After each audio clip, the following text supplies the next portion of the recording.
melihat satu potongan lainnya seolah menisti agami ya. Yang potongan lainnya itu dia tidak membenarkan radikal.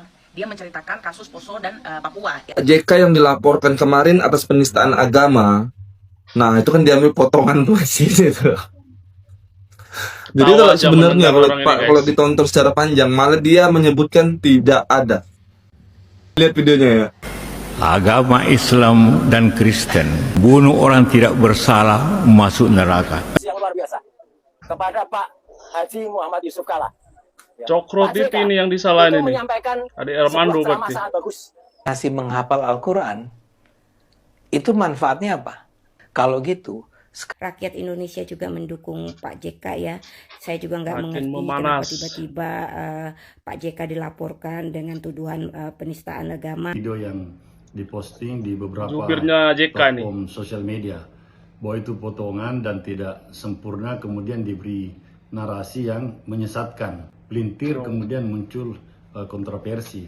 Nah, sebenarnya yang perlu dilaporkan adalah peristiwa pembakaran gereja itu juga itu siapa aktor intelektual. Nah, itu diterapkan di harus diusut dua katanya. Karena itu sudah termasuk pelanggaran HAM berat. Secara resmi melaporkan Pak Yusuf Kalla atas. Guys, apa kabar kalian semua guys? Dimanapun kalian berada, semoga kalian baik-baik saja guys. Jadi kita masih membahas kasusnya Yusuf Kalla ini guys. Sekarang ini banyak sekali orang yang melaporkan Yusuf Kalla ini guys terkait penistaan agama. Jadi menurut jubir Yusuf Kalla seharusnya yang dilaporkan itu adalah orang yang menyebarkan video itu katanya. Jadi setelah saya tonton keterangan Roy Suryo yang menyebarkan video itu adalah katanya Ade Armando. Waduh, gawat, makin panas aja ini kalau ada Roy Suryo udah masuk juga ini. Jadi nggak usah lama-lama guys, kita saksikan dulu guys videonya. Ini ada orang yang menjelaskan katanya bahwa Yusuf Kalla itu tidak menistakan agama. Tapi yang diposting orang ini bukan konteksnya gitu. Jadi nggak usah lama-lama guys, kita saksikan dulu aja guys videonya guys. Ini dia videonya. Dilaporkan kemarin atas penistaan agama. Nah itu kan diambil potongan tuh sini tuh.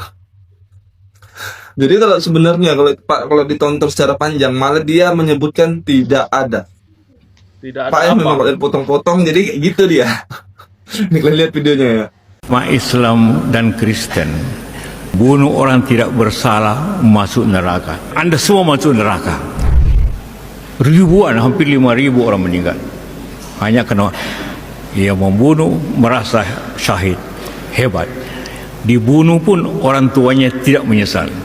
Tidak ada tangis yang menyesal di Ambon itu kalau anaknya mati. Dia bilang, anak saya sudah masuk surga.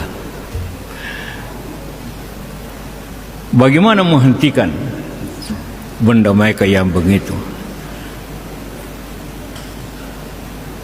Pertama, ya tentu pada saya masuk semua daerah itu. Orang bilang, jangan Pak, jangan masuk. Tidak, saya masuk daerah itu. Bicara dengan mereka. Sama, tentu saya masuk daerah Islam. Tapi satu, saya berpidato di seluruh ribuan orang. Dengan hanya satu kata. Bahwa sekalian Anda merasa masuk surga, tidak benar itu. Anda semua di sini yang membunuh orang masuk neraka. Agama Islam dan Kristen, membunuh orang tidak bersalah masuk neraka. Jadi Anda semua masuk neraka. Semua berhenti, semua diam. Besoknya saya panggil semua, saya marah semua bahwa kalian inilah yang pertama masuk neraka. Ya, jadi kliennya biar cukup tahu aja kenapa ini bisa kayak gini. Kenapa tiba-tiba kok Pak JK dilaporin? Kenapa tiba-tiba Pak JK kok terus agak-agak dipojokkan sana sedikit? Nah gitu ya. Juga sama nih guys. Posting video cuman segini gitu. Orang ini tadi guys. Jadi yang dibahas orang ini beda konteksnya sama yang dilaporkan umat Kristen. Di sini Yusuf Kalla bicara orang Islam, orang Kristen. Kalau membunuh orang itu tetap masuk neraka. itu yang disebut Yusuf Kala di video ini. Beda dengan yang dilaporkan orang itu, yang dilaporkan orang Kristen itu, Yusuf Kala itu menyebut membunuh orang Islam adalah mati syahid. Itu yang dilaporkan orang itu, bukan yang itu. Jadi banyak kata orang videonya dipotong. Jadi begini, walaupun video itu 1 jam, jadi kan banyak. Yusuf Kala itu kan ceramah kan, diposting 1 jam, diposting 1 jam. Walaupun sedikit pun tidak dipotong video itu, tetap saja yang dipermasalahkan orang itu ketika Yusuf Kala menyebut membunuh orang Islam adalah mati syahid. Situlah yang dilaporkan orang itu. Pandangan ini gue kurang suka dengan pandangan politik Bapak Yusuf Kala ya, tapi untuk yang case ini masih membingungkan karena gue melihat satu potongan lainnya seolah menisti agami ya, yang potongan lainnya itu dia tidak membenarkan radikal, dia menceritakan kasus Poso dan Papua ya. Nah kemungkinan beliau ini memang karena sudah umur, jadi berpikirnya itu agak puzzle ya, bentar ngomong begini, bentar ngomong begitu, tidak terstruktur kayak gitulah ya. Jadi cobalah kalian share sama gue agar ini bisa kita bahas. Karena ini sifatnya membenturkan antar agama. Jadi hati-hati sekali ya. Kita lurus-luruskan aja. Kita nggak peduli lah pelakunya siapa. Kita juga apresiasi untuk yang melaporkan. Karena itu juga menjadi bahan pembuktian. Dan dipelajarinya lagi pidato tersebut. Apakah memang ada unsur menista atau tidak gitu ya. Ini video potongan lainnya. Coba kalian simak. Lalu kalian tulis di kolom komentar. Kalian sudah nonton semua apa belum? Nah menurut kalian itu menista atau tidak? Sudah sangat luas. Dan ini jubirnya berusaha keras menjelaskan. Tanggapan di awal dengan 2 hari terakhir ini, publik mulai melihat dan lebih jernih dalam mencerna video yang diposting di beberapa platform sosial media. Bahwa itu potongan dan tidak sempurna, kemudian diberi narasi yang menyesatkan.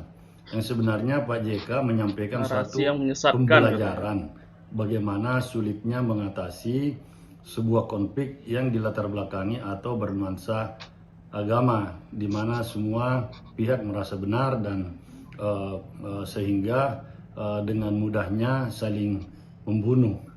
Seperti kejadian yang pernah terjadi beberapa tahun lalu atau sekitar 20 tahun yang lalu di Poso dan Ambon. Nah, ini yang ditegaskan atau diuraikan oleh Pak JK, lalu dipelintir kemudian muncul kontroversi. Nah, sebenarnya yang perlu dilaporkan adalah pihak yang pertama membuat dan memposting video ini, karena ini yang menciptakan huru-hara, yang menciptakan masalah di yang kita seperti yang kita lihat saat ini. Nah, oleh karena itu sebaiknya ya kalau mau gugat yang si orang pertama atau institusi pertama memposting video ini, karena dialah yang penyebabnya sebenarnya. Sesuatu yang tidak orang lain masalah, ini guys, jadi bermasalah. Bahkan kalau kita lihat sebenarnya apa yang disampaikan Pak JK sudah berulang kali beliau kemukakan sebagai suatu pembelajaran agar tidak terulang, dan itu menjadi salah satu resep beliau yang digunakan untuk menegakkan perdamaian baik di Poso maupun di Ambon. Toro TV ini membuat hoax yang luar biasa kepada Pak Haji Muhammad Yusuf Kala. Ya. Pak JK itu menyampaikan sebuah ceramah sangat bagus pada hari Kamis tanggal 5 Maret 2026 di Masjid Universitas Gadjah Mada, asli, UGM asli. Ya. Pada saat itu ada 4 bicara. Yang pertama Profesor Bulaina, itu adalah Menteri IT, itu tanggal 4. Pak Yusuf Kala itu tanggal 5. Ya. Saya tahu pasti karena saya UGM asli. Saya kebetulan tanggal 6, jadi saya sudahnya itu juga ada di Masjid Raya Bintaro Jaya bersama dengan Kagama Tangsel. Kagama itu keluarga alumni Gadjah Mada. Nggak perlu ditanyakan Jokowi ada nggak? Ya nggak ada. Ya, namanya bukan alumni UGM asli kok datang. Tapi intinya berita ini kabar bohong. Ya. Orang namanya Ade Armando dan 2 cewek ini luar biasa parahnya. Cewek ini yang mengaku agama lain. Ya. Kemudian ketika Armando diskusi, yang dituduh ditanya, guys. 10 perintah Tuhan. Apa ya? Lupa saya. Aduh, sudah jadi lupa. Ini beda tipis dengan tadi. Kuasa hukum yang nggak bawa intervensi, yang nggak bawa surat kuasa. Itu parah ya. Jadi sekali lagi jangan percaya dengan hoax yang disampaikan oleh Toro TV. Ini hoax. Dan ini diglorifikasi, disebarkan oleh kelompok namanya Ceboker Nusantara. Ceboker Nusantara itu adalah kelompok di bawah Agri Fanani. Agri Fanani itu adalah orang namanya Thoyib Fanani. Nah ini Thoyib Fanani. Ini kelompok Ceboker Nusantara penyebar hoax nomor 1 di Indonesia. Dan sayangnya kemarin ulang tahun setahun ini di Solo dihadiri Jokowi. Jadi Jokowi menyetujui hoax ini. Ini membuat hoax yang luar biasa. Ikut aja Jokowi. Kepada Pak Haji Selalu ada di hatinya. Terima kasih Bang Roy. Alhamdulillah saya juga dan mungkin rakyat Indonesia juga mendukung Pak JK ya. Saya juga nggak mengerti kenapa tiba-tiba Pak JK dilaporkan dengan tuduhan penistaan agama ketika Pak JK melaporkan orang yang menuduhnya membiayai kasus ijazah Pak Jokowi ya. Kemudian Pak JK juga mengatakan agar Pak Jokowi menunjukkan ijazahnya biar lebih jelas, lebih terang benderang. Tiba-tiba ada yang melaporkan, saya nggak tahu ya karena saya bukan seorang politikus. Cuma saya tentu saja sebagai rakyat ya, bagian dari rakyat Indonesia yang juga bayar pajak, boleh dong bersuara. Saya sangat mendukung Pak JK ya, mantan wakil presiden Indonesia yang terus memikirkan rakyat Indonesia, terus bersuara untuk rakyat Indonesia, bukan untuk keluarganya. Sehat selalu Pak JK, sehat selalu Bang Roy dan mereka-mereka yang berjuang untuk kebenaran dan bukan untuk para penjilat. Amin, amin ya Rabbal Alamin. Daerah Sumatera Utara menjadi titik kumpul ratusan warga. Mereka datang bukan sekadar untuk menyuarakan aspirasi biasa, melainkan membawa sebuah tuntutan hukum yang menyita perhatian publik. Massa yang bergerak secara kolektif ini tergabung dalam wadah Aliansi Masyarakat Sipil Sumatera Utara. Di tengah riuhnya langkah dan sorot mata yang penuh keseriusan, satu nama besar terseret ke dalam pusaran pelaporan mereka. Bukan sosok sembarangan, melainkan Jusuf Kalla, Wakil Presiden Republik Indonesia yang ke-12. Kehadiran ratusan orang ini dipicu oleh sebuah persoalan fundamental yang menyentuh ranah keyakinan dan kedamaian antar umat beragama, membuktikan bahwa sebuah ucapan dari tokoh publik bisa menjelma menjadi gelombang protes yang masif ketika dinilai telah mencederai sensitivitas teologis sebuah komunitas. Ini juga tolong juga disampaikan kepada pemerintah, Komnas HAM dan Kejaksaan Agung agar peristiwa pembakaran gereja itu juga diusut siapa aktor intelektual. Sudah diterapkan di NDK karena itu sudah termasuk pelanggaran HAM berat. Apalagi beliau membawa Poso dan Ambon. Kami berpendapat bahwa konflik itu tidak terjadi begitu saja. Konflik itu juga kemungkinan besar ada campur tangan orang-orang luar sehingga terjadi konflik di Ambon dan Poso. Perlu juga kepada aparat pemerintah agar itu juga diusut tuntas, biar jangan terjadi hal-hal seperti itu di masa mendatang gitu ya. Karena kemungkinan besar itu ada pihak-pihak yang menunggangi sehingga terjadi konflik di Ambon dan Poso itu. Gelombang massa ini bukanlah kelompok tunggal yang berdiri tanpa akar. Mereka terdiri dari berbagai elemen masyarakat adat dan pemuda yang memiliki basis massa di Sumatera Utara, di antaranya adalah Horas Bangso Batak, pemuda Margasilima, serta pemuda Peduli Nias. Kedatangan mereka membawa sebuah tudingan yang sangat serius dan tidak main-main. Diwakili oleh tokoh-tokohnya, aliansi ini secara resmi menuding mantan orang nomor 2 di Republik ini telah melakukan penistaan terhadap agama Kristen sekaligus membuat kegaduhan di tengah masyarakat yang selama ini hidup berdampingan secara harmonis. Titik pangkal dari segala ketegangan ini adalah sebuah pernyataan yang pernah dilontarkan oleh Jusuf Kalla, yang menurut mereka telah menyalahartikan konsep fundamental dalam ajaran agama Kristen terkait persoalan nyawa dan pengorbanan. Akar dari permasalahan ini dikupas secara mendalam oleh Lam Siang, salah satu perwakilan massa yang hadir memberikan pernyataan terbuka. Menurut pemaparannya, Jusuf Kalla pernah mengeluarkan sebuah kalimat yang mengklaim bahwa dalam agama Islam maupun Kristen, tindakan membunuh atau menewaskan orang, serta mati dalam keadaan mematikan orang lain, memiliki kedudukan yang sama-sama dianggap sebagai jalan syahid. Klaim penyamaan konsep inilah yang memicu reaksi keras dan penolakan tajam dari masyarakat sipil yang hadir. Lam Siang merasa perlu meluruskan pemahaman tersebut agar tidak menjadi narasi yang menyesatkan publik. Ia dengan tegas memberikan batas demarkasi mengenai ajaran yang sebenarnya. Lam Siang menjelaskan bahwa di dalam dogma agama Kristen, istilah yang dikenal adalah mati martir, sebuah konsep yang bermakna kerelaan untuk menderita demi mempertahankan kebenaran, dan sama sekali bukan tindakan membunuh orang lain. Kata menjadi perkara, gelombang laporan masyarakat sumut terhadap Jusuf Kalla. Selasa tanggal 14 April, markas kepolisian daerah Sumatera Utara menjadi titik kumpul ratusan warga. Mereka datang bukan sekadar untuk menyuarakan aspirasi biasa, melainkan membawa sebuah tuntutan hukum yang menyita perhatian publik. Massa yang bergerak secara kolektif ini tergabung dalam wadah Aliansi Masyarakat Sipil Sumatera Utara. Di tengah riuhnya langkah dan sorot mata yang penuh keseriusan, satu nama besar terseret ke dalam pusaran pelaporan mereka. Bukan sosok sembarangan, melainkan Jusuf Kalla, Wakil Presiden Republik Indonesia yang ke-12.